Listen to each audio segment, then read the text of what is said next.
Hi, everyone. My name is Tiff, and I am the behavior manager at the Humane Society of Western Montana.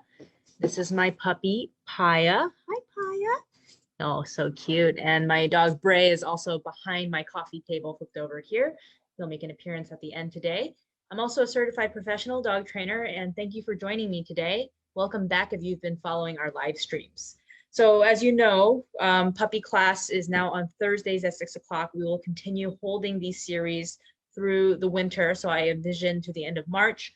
And as always, we're hoping that our regular training programs like our group classes and workshops and such will resume as soon as possible. Vaccinations and all of that are hopefully rolling out. But let's get on with today's topic. And I'm on the ground today because today's topic is nail trimming. And I'm sure a lot of us had this, involuntary shudder down our spines when we hear the word nail trimming, because I'm sure a lot of dog owners will empathize with the fact that nail trimming is kind of hard. Dogs kind of hate it, and it can sometimes be quite the ordeal. But it doesn't have to be if you follow these steps today. I'm going to focus on this topic from a puppy perspective, but this absolutely applies to adult dogs as well. So let's go through the steps right off the bat. And also, as always, please leave questions in the chat or in the comment, and I will answer them as we go. And if you're going to follow along with your puppy, what you're going to need are a pair of nail trimmers and some of their kibble. So I'm using Paya's dinner tonight to demonstrate this with you. As always, the training that we do, even though today's session will be maybe 30 minutes or so, it doesn't mean you need to train 30 minutes a day with your dog. I literally worked on this type of skill for 1 minute at a time, not even once a day, maybe like 1 minute a few times a week. And she is just doing so great at this this behavior. And you'll see with Bray that I have no problem trimming his nails. So let's start with step one. Step one is you do not need the nail trimmer. So just put them on the side for now, because we need to talk about one thing first. Nail trimming aside, those of you with puppies, like look at her. Isn't it hard to just get to do anything with your puppies that involve them being still? Right? So we need to focus on that first. This is going to help with all husbandry, whether it's checking their teeth or checking their ears. But we're going to definitely focus on nail trimming later on in today's live stream. But we need to teach our puppies to be calm and still in general. And think about your puppy and how big they're going to be. Think about your mobility and think about what position will it be most comfortable for you to trim their nails in. It can also be useful to think about what position your puppy is naturally comfortable in. For example, I trim her nails while she's kind of lying down and to the side. I trim Bray's nails while he's standing. So think about all of these factors. And here's what you're going to do. You're going to capture calm. This is not a new exercise. We've been doing this in a few different puppy live streams and even in our behavior spotlights. So let's say your puppy's really worked up right now. I'm just going to work her up. Are you going to get worked up? Are you going to get worked up? So let's say your puppy's worked up, maybe jumping on you, licking at you. What you're going to do is you're going to tuck your body in, turn your head away, and just ignore them. Good. The moment they give up, good. Mark, we call that marking. Say good and give them one little treat. Good. The principle of capturing calm involves rewarding calm behavior as it naturally happens in 5 to 10 second increments. So she's standing up, no problem. She's not doing anything bad, but I'm just going to wait for her to be a little calmer. I'm not making her do anything. I'm not saying sit her down, right? Good. So there she offered a calm behavior. I'm going to say good and give her a treat. Good. 5 to 10 seconds have passed. She's still pretty calm. I'm going to give her a treat. Good. And now I know she's kind of offering behavior. Like she's like, what do you want me to do? You want me to lie down? You want me to lie on the side? Good. But still, she's making really good choices, right? Like she could be jumping on my lap, looking in my face, but she's choosing to offer these nice calm behaviors. I know that if you're new, your puppy is new to this, they might not be offering this down on the bed. They might be, standing for 1 second and then zooming off. That's fine. You need to start somewhere. I also have my puppy on a leash. I'm not using the leash to make her be calm, but I can prevent her from running into the living room or into the kitchen or something like that. Good. The good news about this is the more you reward calm, the more calm behaviors your puppy will offer. Good. So I haven't asked her to lie down. She's just offering it because I've been doing this for weeks. Good.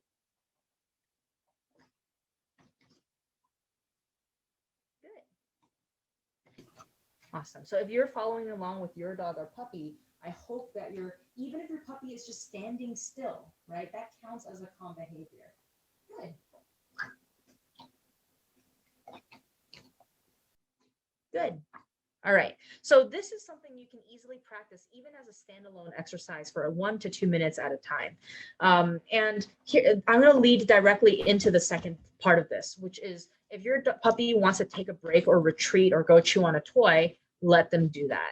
Because especially when we start implementing the nail clippers, we want to teach your puppy that it's okay to take a break. If you don't implement this aspect into your training, what you're going to do is once you start handling their feet and such, it's going to be a struggle. They're going to be mouthing your hands, and it's always going to be like, okay, come on, let's stay still. Okay. And you're going to be rushing and, all of that.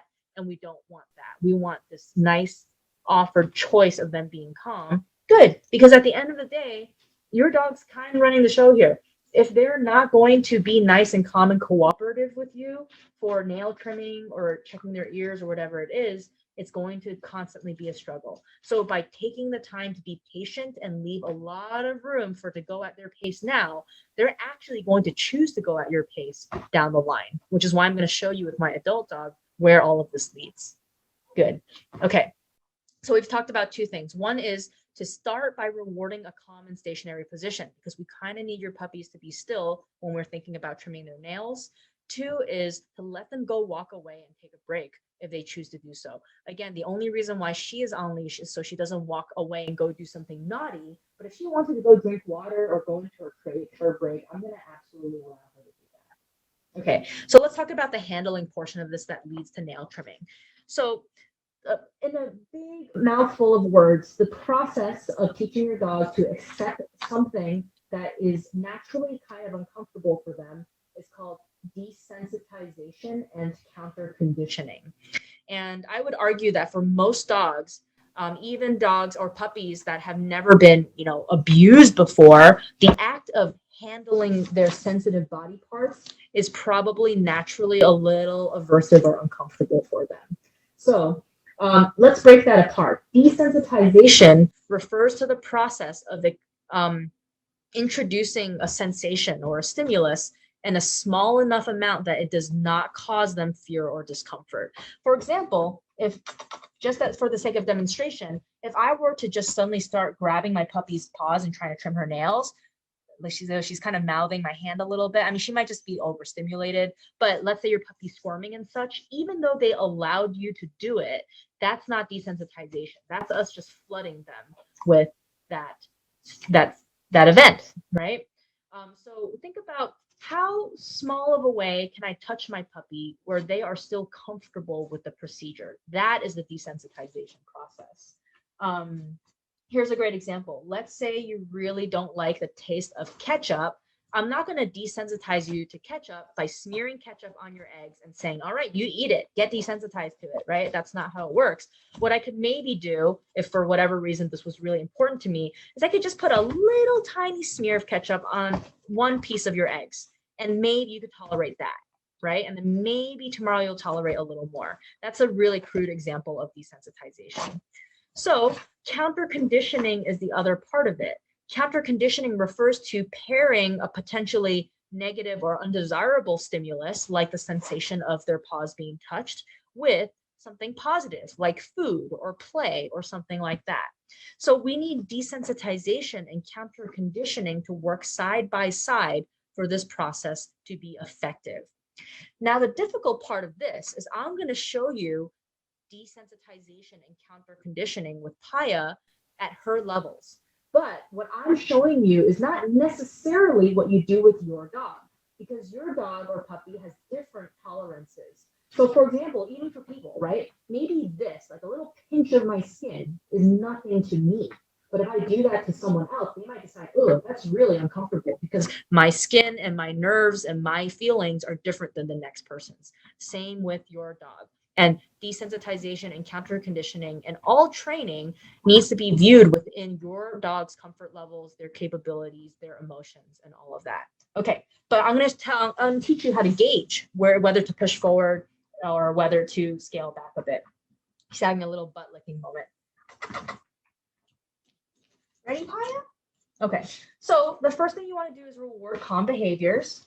Good. And she is being quite calm already. Again, she can walk away whenever she wants. Just for the sake of our time, I interrupted her butt licking. I will let her lick her butt all she wants later. Good. And when she is in a stationary and calm position, I want to see, can I touch her in a way where she remains calm? Good. So did she notice she kind of turned towards my hand, but her head turned back. She decided, oh, what are you doing with your hand? Oh, nothing that I care about. And that was really quite calm of her. So I'm going to position myself in a way that you can see. What if I pet her shoulder? Good. So do you see how I'm trying to see? Can I touch you in a way where you're not overstimulated and uncomfortable? If yes, I will also pair that with something positive. So my treats are ready, but I'm not holding it in front of her nose. I just have them ready. Can I touch your paw? Good. I'm going to give her a treat. And she actually put her paw in my hand, which is really cute. Good. I'm going to give her a treat. And I'm going to stop. It's good to take breaks. At any point, if she's uncomfortable, like if her paw is moving away, if she's biting my hand, I'm just going to pull back and respect her signal to stop and take a break. All right, so I'm going to have my food ready, but kind of tucked away. Can I touch your haunches? She doesn't even care. Good. Can I touch your hind? Ooh, kisses. Can I touch her hind legs? Good. She doesn't even care. Notice she's not flipping her head towards my hand. She's not pulling her leg out. She's not mouthing my hand when I touch her. Those are all mild signs of discomfort. Good. She's offering a calm behavior. Am I rewarding for her for licking her butt? Maybe. All of this should be a very slow, almost tedious process. So if you're like on edge, like, okay, my puppy's squirming now, slow down. Good. If this feels boring to you, you're probably doing it right. So rewarding calm. Good. I'm going to just gently touch a body part briefly. Good. And retreat my hand and give her a treat for that. So I'm pairing this touch with something positive and taking a break. What if I pet down her back? Good. And give her a treat. What if I pet down her back towards her hind legs? Good. And give her a treat. Or honestly, you don't even need to say good because we're conditioning. We're not really training. So I'm just going to give her a treat because I touched her. I just have a habit of marking or saying good a lot. I'm going to switch hands. Good.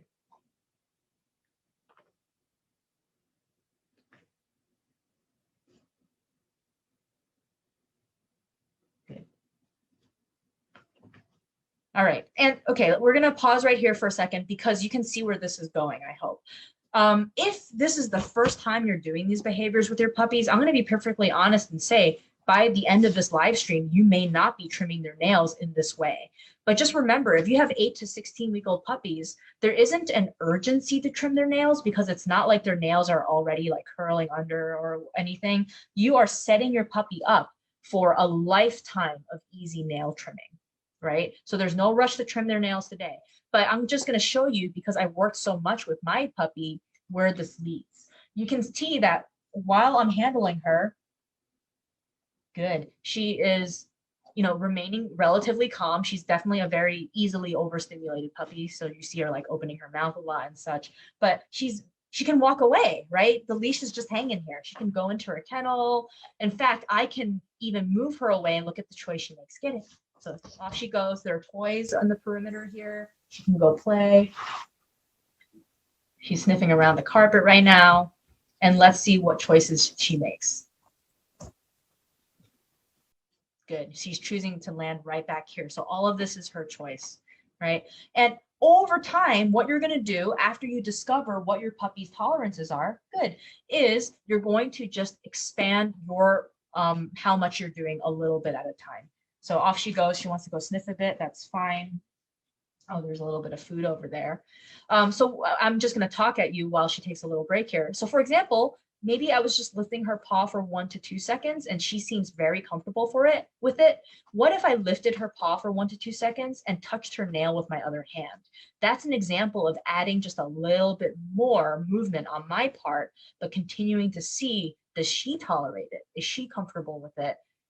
If not, I'm going to scale it back. If so, I'm going to pair it with a treat to show her, oh, this is a good thing. You don't need to worry about this. All right, she's sniffing around the room a little bit. I'm just holding her leash because the speaker is perched precariously on the edge of a flipped over coffee table, and I just don't want her to knock over the speaker. You probably heard her sniffing as she came close. Oh, good. Thank you for coming back here. All right, so here's an example. Because she's far along, what if I touched her paw, touched her nails? Oh, she actually thinks I have a treat in my hand. Good. So I touched her nails. She was calm about it. I'm going to just show her that that action means good things happen. Oh, you missed the treat that I threw. Okay. I want to practice this with all 4 paws. Nice job.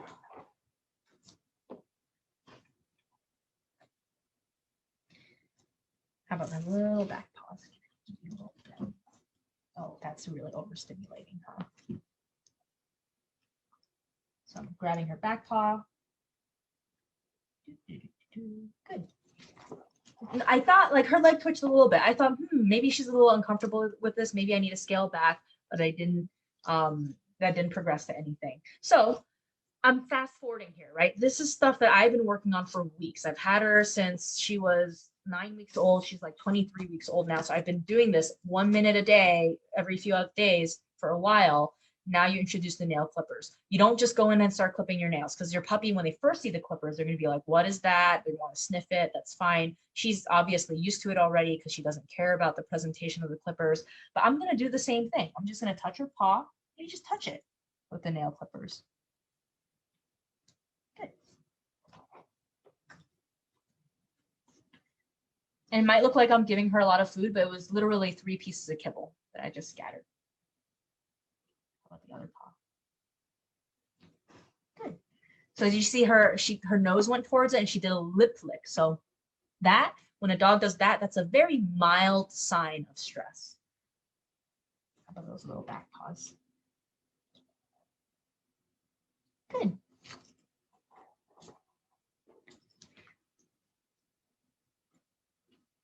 As you can imagine, when your dog is very comfortable, you can go ahead and clip a nail. So here we go. I haven't trimmed her nails in like 3 weeks. So I truly don't know where she is at with this, but we will see. So I'm just gonna, her pace, right? She wants to go take a break, that's fine. But now she's back. Can I take a little paw? Trim a little nail. Good. Did you see that tiny pullback when I actually pressed the thing? It's because that, the compression on their nail is a really weird sensation. All right, so that's one. And again, I'm just pausing. Do you want to take a break? Do you want to walk away? How about this paw?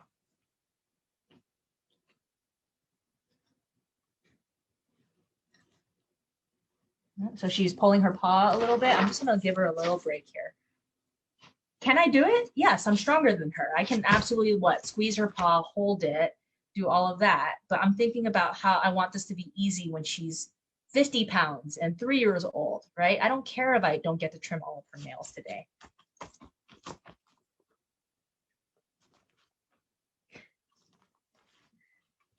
Good girl. Good. Rewarding calm behavior, right? Everything I'm saying exists in a cycle. It's not like I start here and then suddenly I'm trimming all of her nails. Maybe I need to go back. Maybe I need to just show her that being calm and show her telling me she's ready like this is a really good behavior. I'm going to get off my feet. My feet are falling asleep.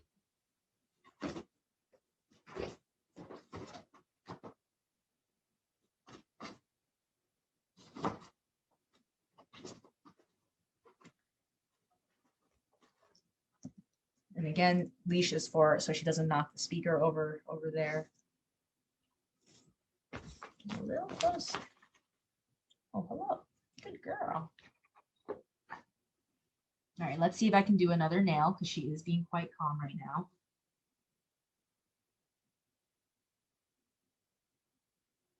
Good. Nice, that was one nail. Yay! And I just gave her 4 treats, just like 1, 2, 3, 4. I always make it a really big deal when I get to do something like that so easily, right? And you're probably thinking, you're probably falling asleep watching this, right? Because it's so boring. But I just said it was so easy. You might be thinking like, wow, that took you like 2 minutes to do one nail. That's not easy. And I just want to make sure we make it, everything I'm doing is easy. It's just taking long. There's a difference between taking long and it being hard. If it's hard, it's always going to be hard. If it's taking long, that's going to get easy. That's going to get shorter on its own, the more patient I am with this entire process. All righty. Can I do another little nail on this little paw?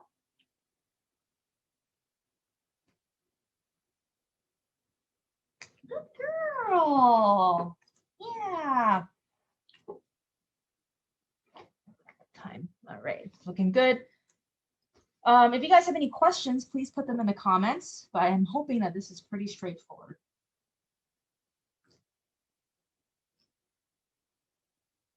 Girl, you let me do it, huh?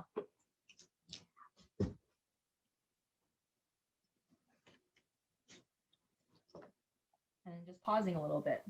She can walk away, she can take a break, she can go into her kennel. Yeah. Oh, let me see if I can do a back paw because I couldn't do it before. Well, I could, I didn't want to do it before.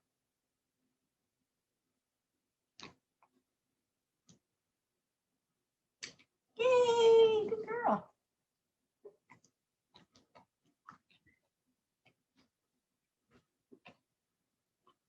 All right, I'll just do 2 more and then I'm going to show you what this looks like finished with my older dog. Unless she decides it's done. And just remember, like this is taking long because I'm doing a live stream right now. I could do a 1-minute session and maybe when my puppy gets used to this, I trim 1 nail and I can maybe do 2 tomorrow. There's no rush to trim your puppy's nails. It's about teaching them to be calm and I mean, maybe they can even enjoy the process. And when they get better at this, you will be able to do it faster so that when they're adults, you can just go bam, bam, bam, bam, and do all their nails in 2 minutes. It is absolutely worth taking the time to do the desensitization and counter conditioning at this space. All right. How about one of these paws right here? Good girl.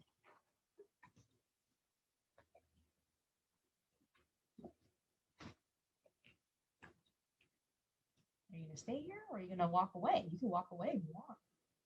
You're going to stay here. All right. What if I do one more? You want to go on that side? What if I do a hind leg?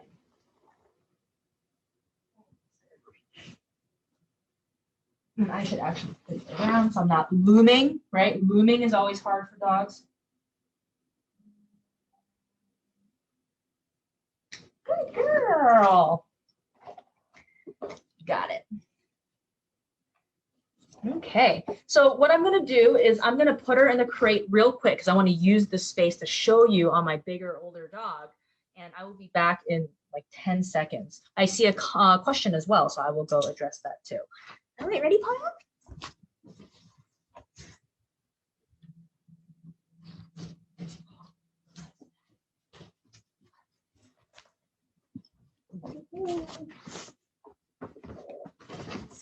Blanket. Put it in the crate. Yay, get it.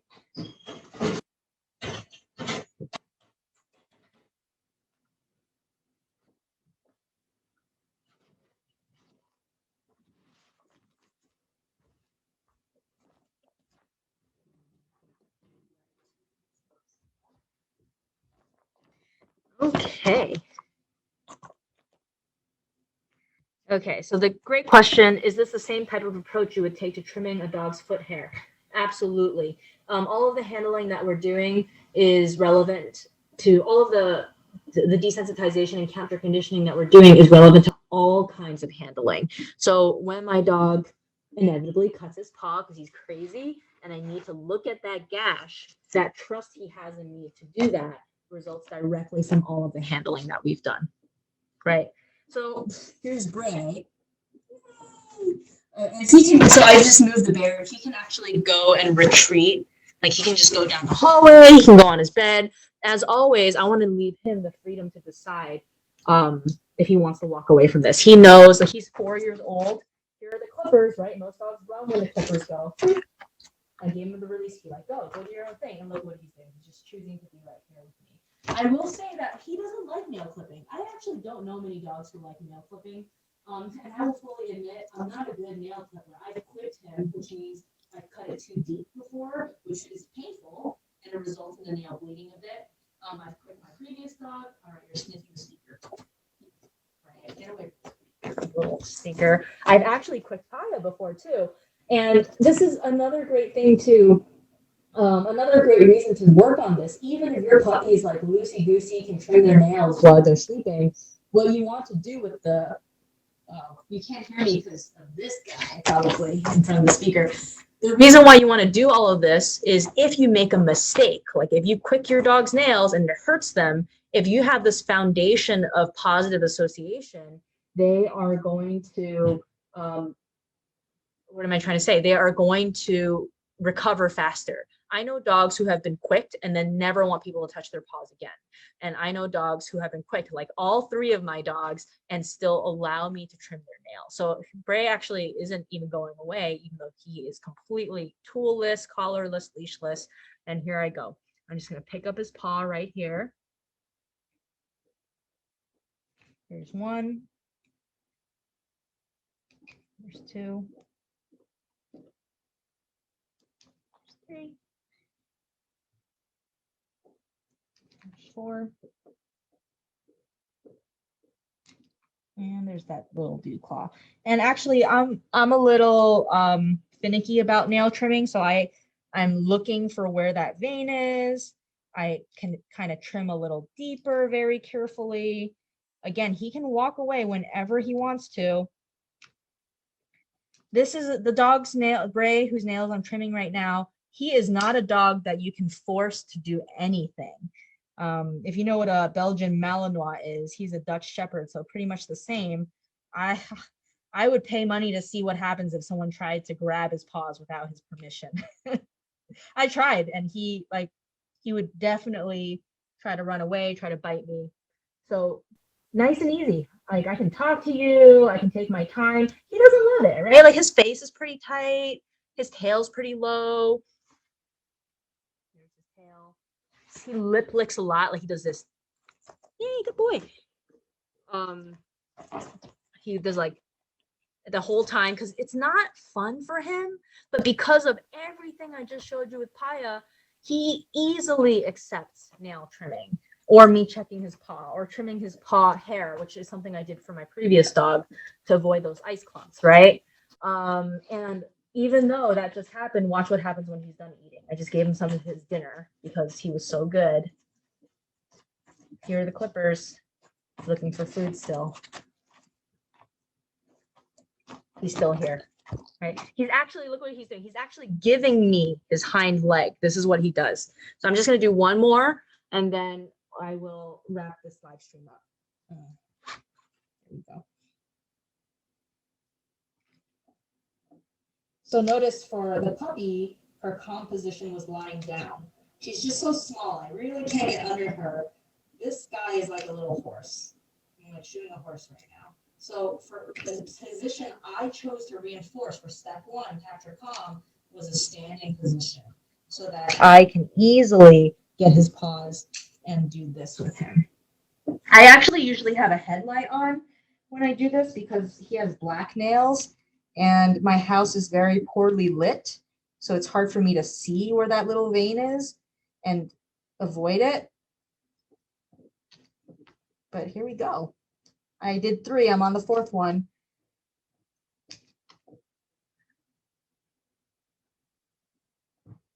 All right, all nice and done.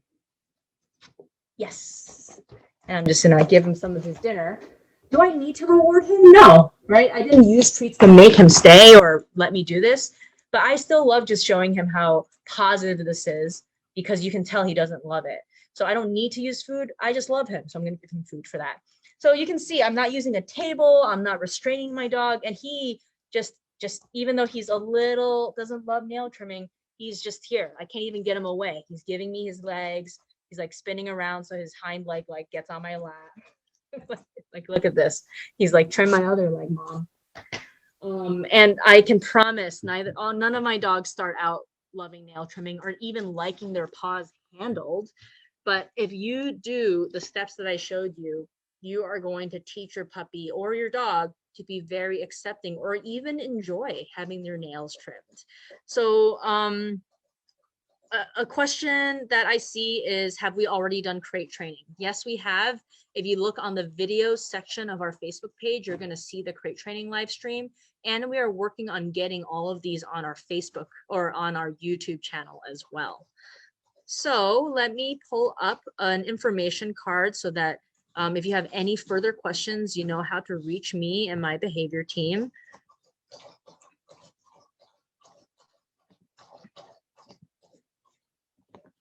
All right. So if you have any questions or concerns about any training or behavior question, Gray, you're messing me up here. If you have any questions about training or behavior at all, whether it's nail trimming related or anything else, please email us at behavior@myhswm.org. And we are doing these live streams for free through the winter on Wednesdays at 6 o'clock.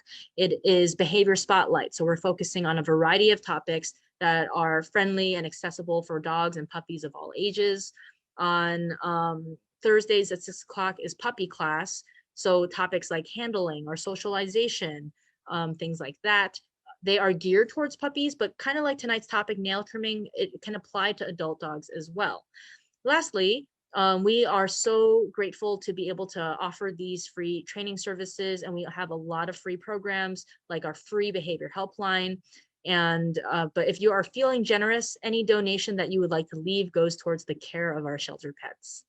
That said, that's all I have for you guys tonight. I hope you have a stress-free time doing these handling and husbandry practices with your puppies, and I hope you have a good evening.